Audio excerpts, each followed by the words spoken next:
शंकर पे चढ़ा जल कोई साधारण जल नहीं है। एक बोला शिव तत्व किसको कहते हैं? शंकर की भक्ति किसको कहते हैं? शिव पे चढ़ा हुआ जल साधारण नहीं होता। शंकर पर चढ़ी हुई बेलपत्र साधारण नहीं होती। पूज्य संत शिरोमणि श्री कौशिक जी महाराज जी बैठे हैं, जिन्होंने अपनी वाणी में बेलपत्र की महत्वता, शमी पत्र की महत्वता, शमी के वृक्ष की महत्वता, साथ में श्री शिवाय नमस्तुभ्यम की महत्वता अपनी वाणी में निरंतर कही। निरंतर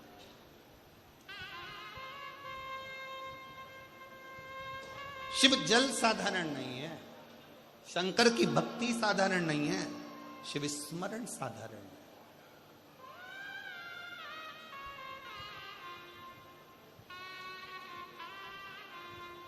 कितना फल है जल का। पार्वती जी को मालूम था शंकर जी को इतनी जल्दी प्रसन्न नहीं कर सकते, तो पार्वती जी ने एक नियम बनाया, पार्थिव शिवलिंग का निर्माण करना और शिव जी पे जल चढ़ाना। एक लोटा जल सारी समस्या का हल। पार्वती शिव भक्ति का फल किसको कहते हैं? शंकर की उदारता किसको कहते हैं? शंकर की करुणा। शंकर की करुणा किसको कहते हैं? उसकी उदारता। शिव पर चढ़ा जल साधारण नहीं।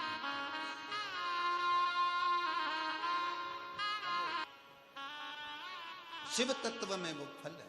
पार्वती जी ने शंकर को एक लोटे जल से प्राप्त किया है। हमारे बीच में पार्वती मैया एक पार्थिव लिंग का निर्माण कर कर जल समर्पित करते हैं। कितना कितना अर्चन माता पार्वती जी के जीवन में, कितना कितना अर्चन।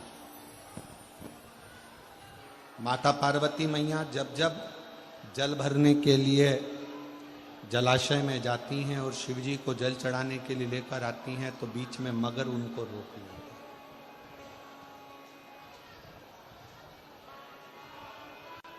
कहीं पार्वती मैया जब भगवान शंकर को रिझाने के लिए आतुर होती हैं, तो फिर कोई ना कोई क्रम होकर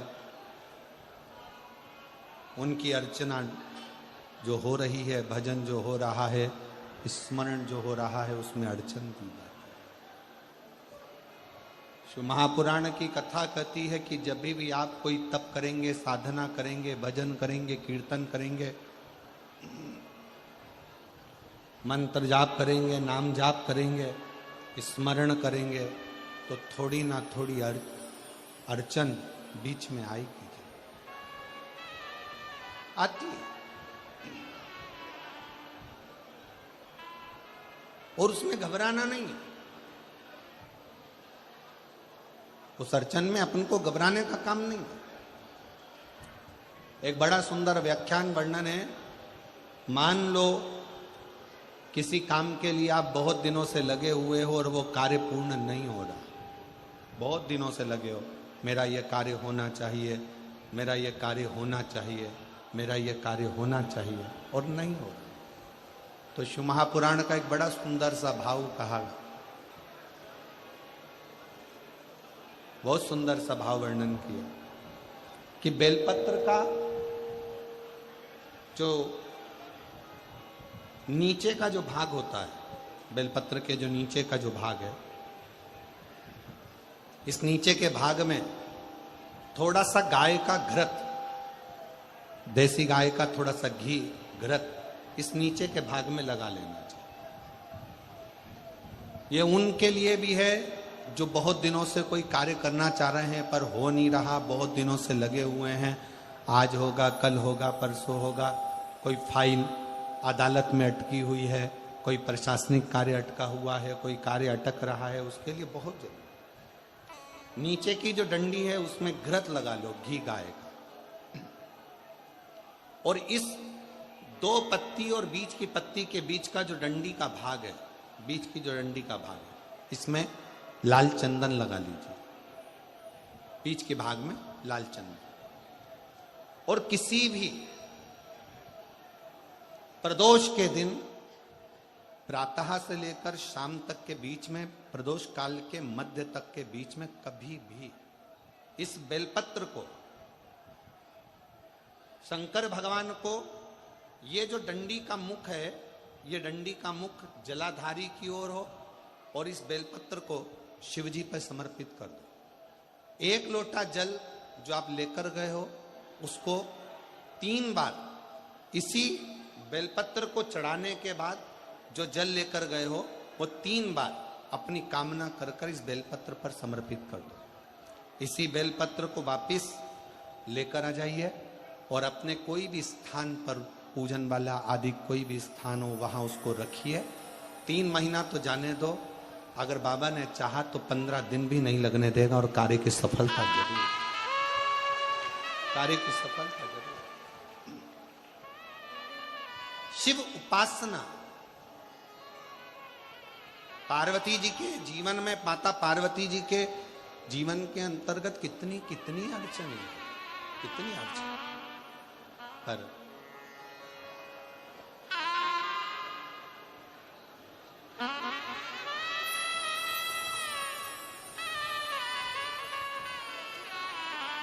एक बार जोरदार ताली बजाओ। 25 साल के बाद ये बच्चा हुआ है। एक बार जोरदार ताली बजाओ। 25 साल के बाद बाबा ने दिया है। शंभो शंभो, प्रणाम करो, प्रणाम करो।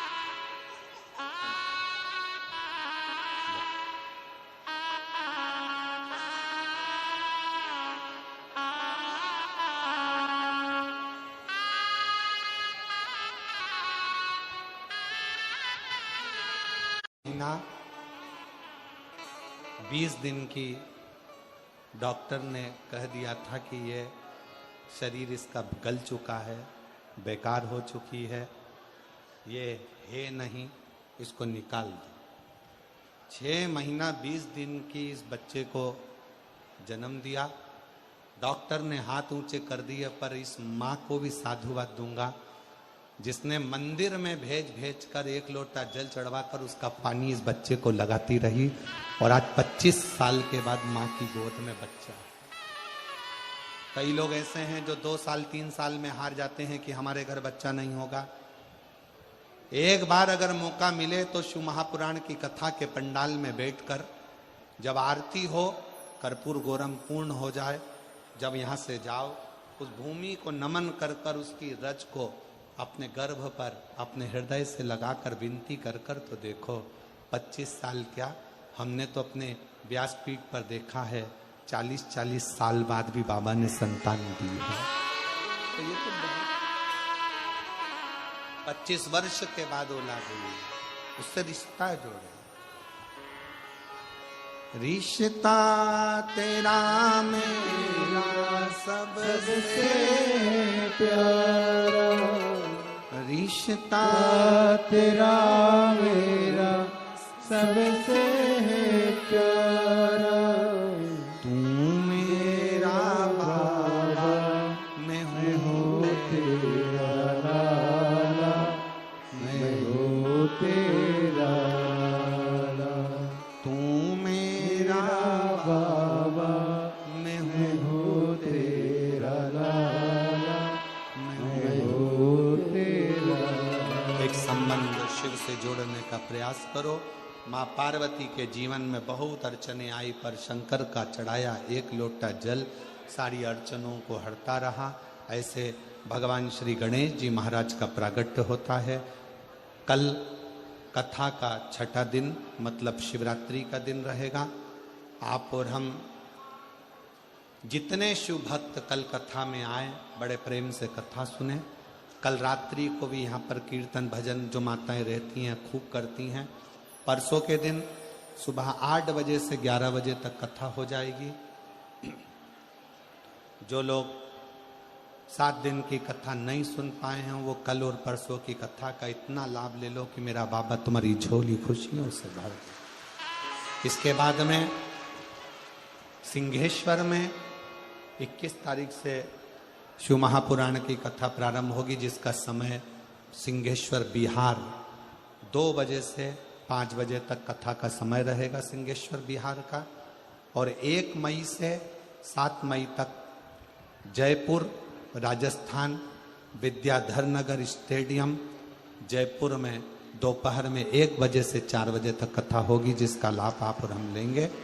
आयोजक रहेंगे वहाँ राजन शर्मा जी, अनिल संत जी। एक बार बहुत बहुत साधुवाद के साथ में भगवान शलिनकर जी गणेश जी को लेकर पधार रहे हैं।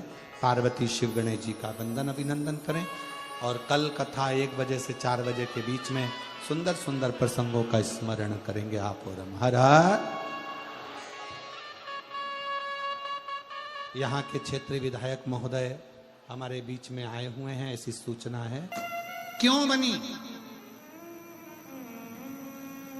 उस बेटी को सीए क्या सीओर वाले महाराज ने बनाया?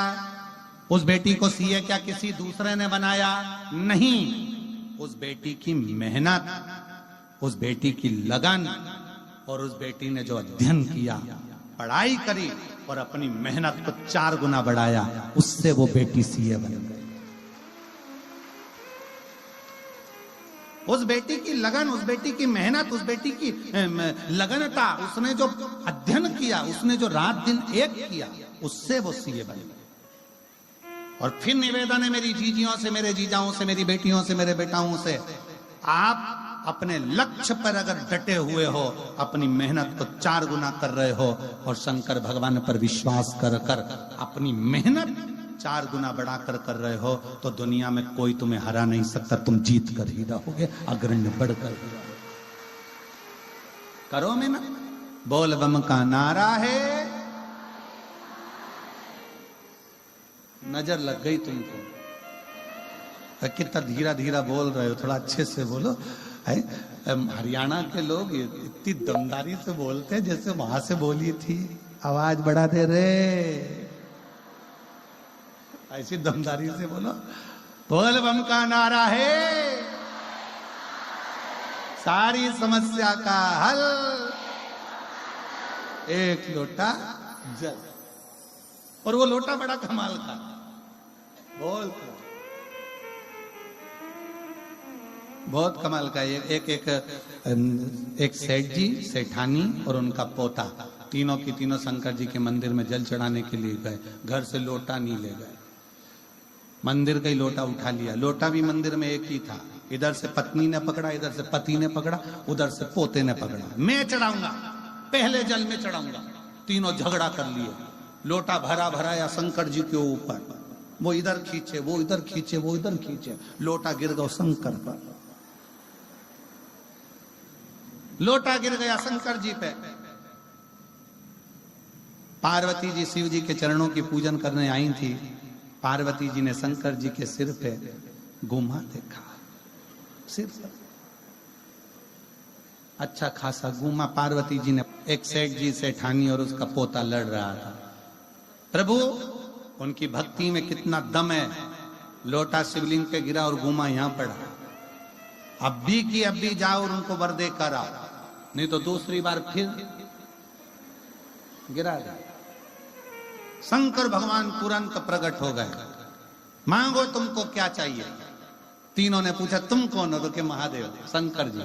पति भी खुश, पत्नी भी खुश, पोता भी खुश। पत्नी बोली पहले मैं मांगूंगी, पति बोला पहले मैं मांगूंगा, पोता बोला पहले मैं। तीनों झगड़ा करने लगे। इतने में पत्नी बोली लेडीज फर्स्ट, पहले मैं मांगूंगा।